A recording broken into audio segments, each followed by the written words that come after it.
जैसा कि आप लोग को पता है कि मैं 40 क्वेश्चन तक मैं जो है कर चुका था। एनसीएल आपको पता है, NCL northern coal field limited, उसमें स्टाफ नर्स का question paper previous question paper है, जिसमें मैं 20-20 करके आप लोग के लिए प्रैक्टिस करा रहा हूं। तो आज जो है हम 41 से देखेंगे, ठीक है। स्टाफ नर्स संविदा के लिए आप लोग के लिए मैं प्रैक्टिस करा रहा हूं अलग अलग जो है, और अभी आपको पता है एनसीएल का एग्ज़ाम होने वाला है, तो उस अकॉर्डिंग मैं अभी करा दे रहा हूँ 20-20 क्वेश्चन का प्रैक्टिस। आप लोग देखें, समझे, और अच्छा लगे तो ज़रूर दोस्तों के साथ शेयर करें। चलिए आज का वीडियो 41 से मैं देखता हूँ। कह रहा है हेपेटाइटिस ए विषाणु का संचरण किस प्रकार होता है।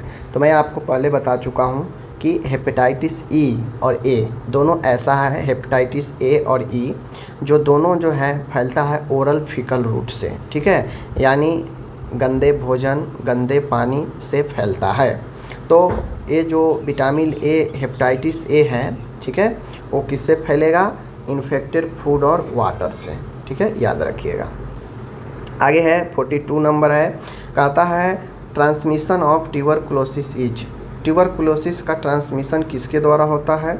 तो ट्यूबरकुलोसिस का जो ट्रांसमिशन होता है ब्लड प्रोडक्ट नहीं होगा, इन्फेक्टेड फूड नहीं होगा, एयरबोर्न होगा, यानी आपको वायु जनित होगा, एयर जनित, तो याद रखिएगा।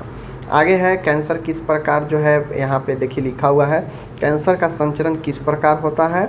तो कैंसर का जो संचरण होता है रक्त से नहीं, वायु से नहीं, ठीक है, याद रखिएगा, एयर से नहीं, इनमें से कोई नहीं। तो कैंसर जो होता है यह आपको पहले बेनाइन होता है, जिसमें नॉर्मल ट्यूमर की तरह होता है, लेकिन जब वो मेटास्टेटिस में चला जाता है तब जाके वह फैलने लगता है एक अंग से दूसरे अंग ब्लड के थ्रू, ठीक है, फैलने लगता है। लेकिन ब्लड प्रोडक्ट से फैले ऐसा नहीं होता है, ठीक है। ब्लड प्रोडक्ट का अर्थ है कि ब्लड ट्रांसफ्यूजन करना, प्लाज्मा ट्रांसफ्यूजन करना, तो इन सब से ये कैंसर नहीं फैलता है, याद रखिएगा, ठीक है। आगे है, कहता है transmission of typhoid fever, typhoid किसके द्वारा ट्रांसमिशन होता है।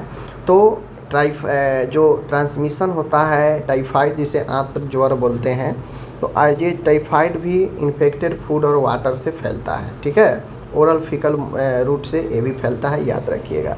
चलिए नेक्स्ट क्वेश्चन की तरफ चलते हैं। नेक्स्ट क्वेश्चन है what is the most important step to avert the sickle cell crisis. हंसिया कोसानु सिकल सेल यानी हंसिया कोसानु संकट को ख़त्म करने के लिए सबसे महत्वपूर्ण कदम क्या है। तो देखिए सिकल, यहाँ पे सिकल सेल क्राइसिस अगर हो, ठीक है ना, सिकल सेल अगर क्राइसिस हो बॉडी में, तो इसके लिए हमें hourly offering water to drink, यानी बॉडी को हाइड्रेट रखना पड़ता है, समझ गए। तो घंटे घंटे पानी जो है ऑफर करना चाहिए बॉडी को, ताकि बॉडी में जो है यहाँ पे आपका हाइड्रेशन बना रहे, ठीक है ना। आगे क्वेश्चन है यहाँ पे 46, रोगी ने पिछले 24 घंटे में पेशाब नहीं किया है, इसे निम्न में से क्या कहते हैं।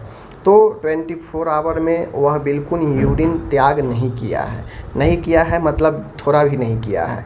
तो जब बिल्कुल ना हो तो उसे हम लोग एनुरिया बोलते हैं, अब्सेंस ऑफ यूरिन। पॉलीरिया मतलब होता है बहुत ज़्यादा यूरिन होना, ठीक है। ऑलिगुरिया मतलब होता है सामान्य से कम होना, ठीक है। तो ये तीनों शब्द को याद रखिए। चलिए आगे है, मूत्र के अगर रूटीन यूरिन में, ठीक है ना, रूटीन यूरिन में जांच में 10 से 15 मवाद यानी पस सेल अगर हो, ठीक है ना, पस सेल अगर इंडिकेट हो यूरिन में 10 से 15, तो ये क्या इंडिकेट करता है। तो जैसे ही यूरिन, एक नॉर्मल यूरिन में अगर पस सेल अगर दिख जाए तो वह इन्फेक्टेड हो जाता है, इन्फेक्शन को जो है क्या करता है, इंडिकेट करता है। नॉर्मल गलत, नॉर्मल में तो पस सेल होगा ही नहीं। किडनी डिजीज में यूरिन काफ़ी कम बनने लगता है, तो ये होगा नहीं। यूरिन ट्रैक्ट इन्फेक्शन यूटीआई, यह आपका राइट आंसर होगा। नेक्स्ट है 40 नंबर का क्वेश्चन, 48 है कि एक 40 साल की महिला है, रात में जो है मूत्र की आवृत्ति बढ़ गई है, यह क्या इंगित करेगा। तो देखिए 40 इयर्स ओल्ड एज है, ठीक है, यूरिन फ्रीक्वेंसी इंक्रीज हो चुका है, ठीक है ना, नाइट में, रात में। व्हाट डोज इट इंडिकेट, यानी यह क्या इंडिकेट कर रहा है। तो सबसे पहले हम जानते हैं कि जैसे 40 साल से प्लस अगर एज हो, तो अगर यूरिन ज़्यादा हो तो फर्स्ट इंडिकेशन होता है डायबिटीज़ का, ठीक है ना। तो patient in diabetic, option number A right होगा। ओके, चूँकि महिला में प्रोस्टेट यहाँ पे दिया है पेशेंट हैज़ प्रोस्टाइटिस, तो महिला में प्रोस्टेट होता नहीं है, तो ये प्रोस्टेट जो होता है ये आपका होगा नहीं। लीवर प्रॉब्लम में आपको यूरिन से कोई मतलब नहीं बनता है, ठीक है, याद रखिएगा। नेक्स्ट क्वेश्चन है, रोगी के गुर्दे की पुरानी बीमारी है यानी क्रोनिक उसे डिजीज है गुर्दा का, उसे लगातार कंटिन्यूअस यानी लगातार कंटिन्यूअस, यहाँ पे देखिए कंटिन्यूअस एम्बुलेंट्री पेरिटोनियल डायलिसिस CAPD यानी लगातार CAPD की सलाह दी गई है। इसे कहाँ किया जाना चाहिए? देखिए क्रोनिक उसे किडनी का डिजीज है, उसे एडवाइस दिया गया कंटिन्यूअस एम्बुलेंट्री पेरिटोनियल डायलिसिस। आपको पता होगा डायलिसिस दो प्रकार से, हेमोडायलिसिस, पेरिटोनियल डायलिसिस। तो हेमोडायलिसिस किसी अस्पताल में ही पॉसिबल है क्योंकि उसमें बड़े मशीन टेक्नीशियन की ज़रूरत पड़ती है। लेकिन ये जो पेरिटोनियल डायलिसिस होता है, अगर इसे एक बार सेट कर दिया जाए तो आप इसे नॉर्मली अपने घर पर भी जो है घर पर भी पॉसिबल है। इसीलिए कंटिन्यूअस अगर एम्बुलेंट्री पेरिटोनियल डायलिसिस अगर सलाह दिया गया मरीज को कंटिन्यू के लिए, तो इसे एट होम यह आपका राइट आंसर है, ठीक है ना।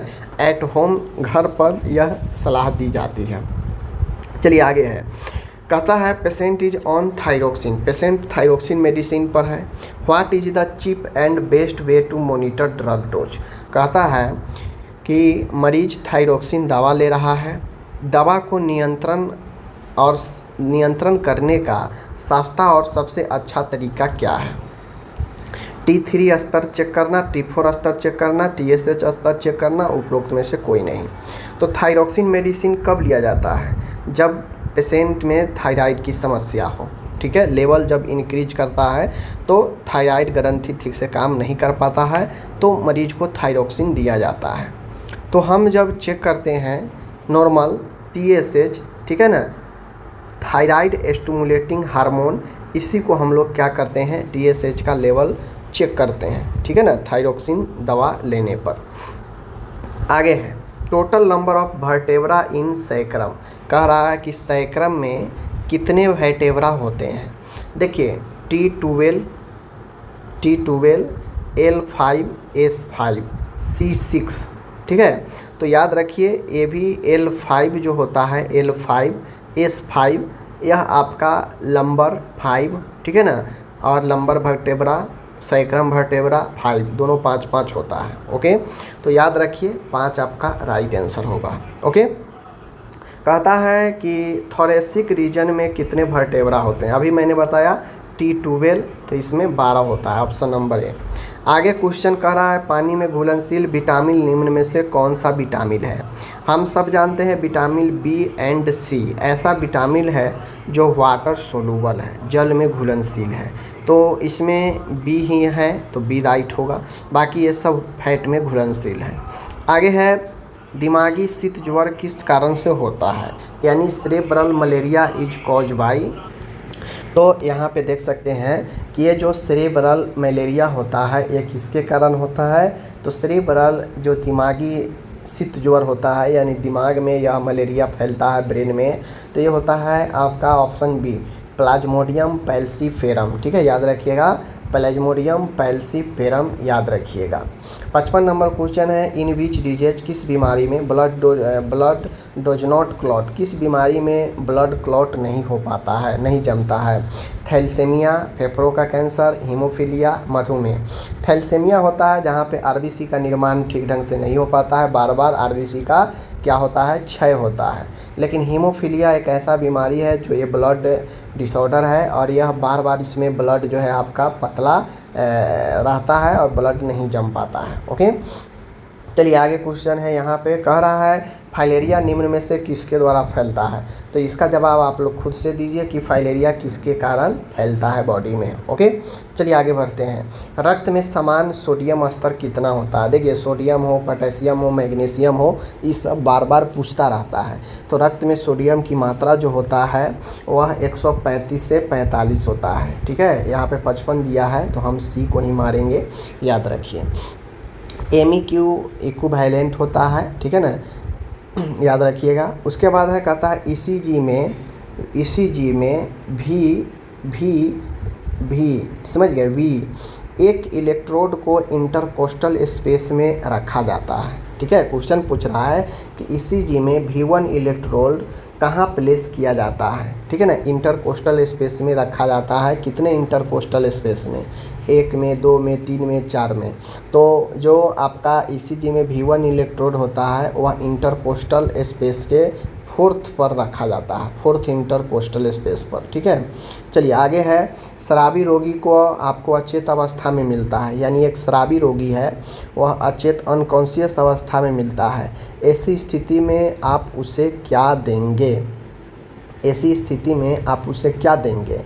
10% dextrose water, 10% dextrose water plus thymine के साथ, 25% डेक्स्ट्रोज वाटर और मेनिंगटेल। ठीक है, तो जब शराबी रोगी आपको अचेत अवस्था में मिलता है तो उस स्थिति में आप डेक्स्ट्रोज प्लस थाइमिन देते हैं, क्योंकि उस समय उसका जो ब्रेन का टिश्यू है अनकॉन्शियस है, तो धीरे धीरे उसका क्या होगा, नर्वस सिस्टम काम करना बंद करता है। नर्वस सिस्टम के लिए हम जानते हैं मजबूती थाइमिन प्रदान करता है, तो इसलिए जो है हम ऑप्शन नंबर बी के साथ जाएंगे। ठीक है, चलिए आगे है। यहाँ पे आज का लास्ट क्वेश्चन है 60 नंबर।